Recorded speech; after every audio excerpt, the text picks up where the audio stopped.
we're still at Swag. We're still at Swag, Mr. Rowland and Mr. Pearce. That's right. Tell us what you do. Well, my name's Brad Pearce. By day, I'm a software engineer. Oh, I work. I work. So it's all his fault then when it goes wrong. It is all my fault when it goes wrong. It's never hardware. It's always software. It is all. I tell you what, I can show you my machine. It hasn't travelled very well at all. Oh, really? Yeah. So sometimes it is hardware, but usually the fault of the car, I guess. I'm a software engineer, and I've written a game for the Amiga during lockdown. Nice. Which is called Slayers. Which is always a good way to spend your time in lockdown, isn't it? Much to the lament of the other people spending the time in the house with me, But yeah, it's been a lot of fun. Yeah. So what's this game? What does it do? It's called Slayers of High Toro. Oh. It's a strategy game, so it's not trying to be graphically impressive. Right. But what it is trying to do is use the hardware of the Amiga to its maximum to produce a real good strategy gameplay. So it's got a really strong AI in there, so strong that. So I've got knocks on the door from our Amiga group saying, we might not be able to ship this. It's a bit strong, which is brilliant. You're tormenting them with it. You control a kingdom, and you have to try and control the entire kingdom. Okay. The game uses procedural generation, so you can play as many maps as you want. And just keeps playing. There's many different scenes, settings that you play in, and you have to build the kingdom by purchasing units and moving your troops around while maintaining your sort of currency and borders from attack. It's a very strategic. It's a very strategic game. Although it is simple to learn, there's only a few operations that you can do. Buy pieces and place them and move them around. Yeah. So it's quick to learn, and hopefully I've done my job right hard to master. So what made you develop a game for the Amiga? I mean, who in this day and age, apart from us lot out here, is interested in the Amiga? Why the Amiga? So I've had my Amiga in my loft for a long time. I know, yeah. Come on, Dave, you need to have a word with yeah, sorry about it. Did it work when you got it out of the loft? It did work when I got it out of the loft. But Did Zeb need to have a look at it? It did. Zeb is going to have a look at it today, hopefully. I need to pray to the Amiga gods about it. But it was all in its original packaging. So it yours from way back? Yeah, way back. I'd used it a few times, and it's still got the polystyrene around it. So it's in good condition, and I got the box and everything. The box alone's got to be worth about 50 quid, hasn't it? Website, yeah, so it came down, and I'd used it a few times. In fact, my sister and I played R-Type a lot, which is one of my favourite games, which is great. So I can't believe no one's got R-Type running. I'm going to have to go and have a go around. If we can get my machine running, I'll fire it on for sure. And what's it developed in? What sort of software languages? It's written in C++. Oh, right. In C++ 17, in fact, so all the modern features. It's a very modern game. And were you developing it just with the Amiga, or did you use like a PC companion, like WinUA? Or? What I did was I used the Abyss team have produced a tool chain to allow you to write very modern C++ and then cross-compile it to the Amiga. Okay. So I was using Visual Studio Code, so modern IDE on a desktop computer, like my laptop, with WinUE. And so what I did was I got like the operating system down first, so I wrote a little bit of assembly to like boot things up. I'm controlling all the hardware myself. I've written the game engine myself, and then fleshed it all out in C++. And that meant that you can do real cool things that you just would be very hard during the day. So the AI is about 35,000 lines of assembly when it's compiled. So it's a challenging game. So I encourage you to give it a go. Is this your first computer game? It isn't, I must confess. So I've written games for like iPhone. I've done some Xbox development. These have been hobbies from being a kid, but I'd never learnt the Amiga hardware. Right. The Blitter, it was always challenging. Like it was a different era, and I learned to program after that era. So it was very challenging to learn. But once I picked it up, I then got an appreciation for the demo sceners and what they do and how amazing their work is. Well, it's a demo scene that sold an Amiga to me, basically. I saw a demo, I think, before I saw a game. So, but yeah, I've got to have that computer. A lot of times the demos were more entertaining than the games, right? I mean, those guys are amazing. So that's what I did. I learned the hardware, and then I could use the hardware to do things, in fact, that you can't even do today very well on even a modern computer. So I'm using the Blitter for some of the AI operations, which is really sweet. You can do these Boolean masks very, very quick. So it's a fantastic machine, and I'm.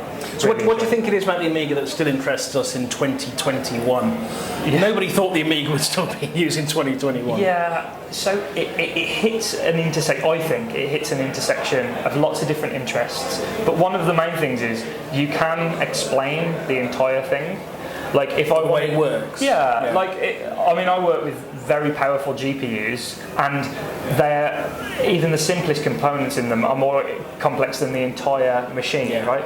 So that simple machine can actually produce what we see on the demos, right? And every year we're pushing it harder and harder. We're saying actually you don't need a lot of this sophisticated equipment to do these amazing effects, and that's what it is to me. It's about it's an art. It's saying I don't need that thing, I can just do it. I think that's one of the reasons, and we've discussed this how many times on our channel, that one of the reasons why retro gaming is so big right now is because, dare I say, a lot of the modern stuff, to me anyway, it's just boring. It's all about textures, it's all about frames per second, it's all about higher resolutions. But all those things, to me, do not a good game make. You can have a great time, like you say, on R-Type on the Amiga, and it's a cracking game.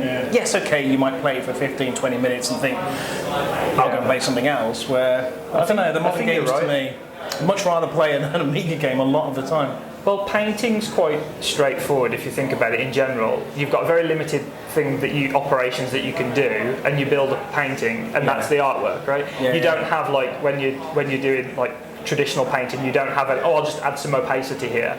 That's not how that, you have to think about it, and that's how you build up your composition. And I feel like there's a lot of that in the community. There's a lot of it, and especially with the demo scene, is the idea of how we're going to put this composition together.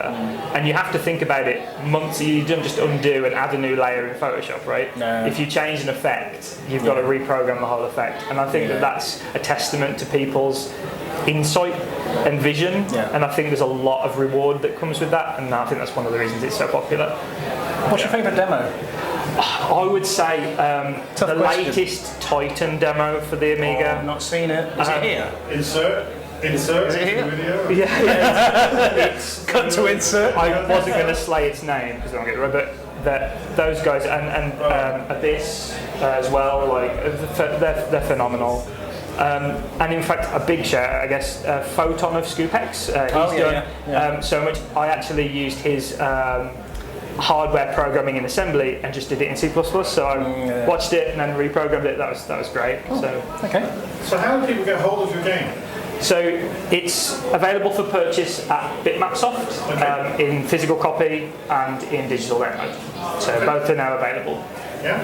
And are you now addicted to Amiga software? I am addicted to Amiga software. For nothing else, that a lot of modern software doesn't do it even half as efficient as that you can do it on those platforms. And you think, well, if they could do it 25 years ago, why is it taking me 10 minutes to open a Word document? So did you design it? So a mixture of... if you want to hold it or drop it. I can only take a small amount of credit for the physical production. Bitmapsoft have done an absolutely incredible job. They did all of the outward graphics. They've foiled all of the case. They've really gone to town. It's been very, very ambitious production. As inside a full colour manual, which explains the game and how it works. We also managed to get a disc out in as well, which is really, really tough under the constraints, the price point for the box, and badges and stickers for the game. We've done a first edition run that has completely sold out. There's a second edition run coming out, and it's available for digital download.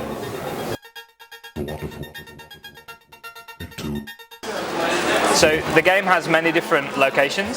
So, for example, there's a desert location and floodlands, each with different scenarios, each with different difficulties. We're going to take a look at beginner, which showcases all of the different types of tiles in the game, and then we're going to look at how to play. So at the start of the game, we have a little red flag on a kingdom here, and this is our kingdom.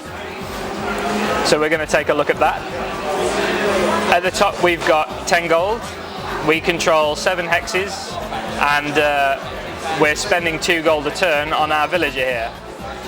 Now each turn pieces can move 1 hex, so I'm going to move this character over, and now I'm going to click on my kingdom and I'm going to spend my gold and take another square. The purpose of this game is to control as much of the terrain as possible and beat our enemies into submission.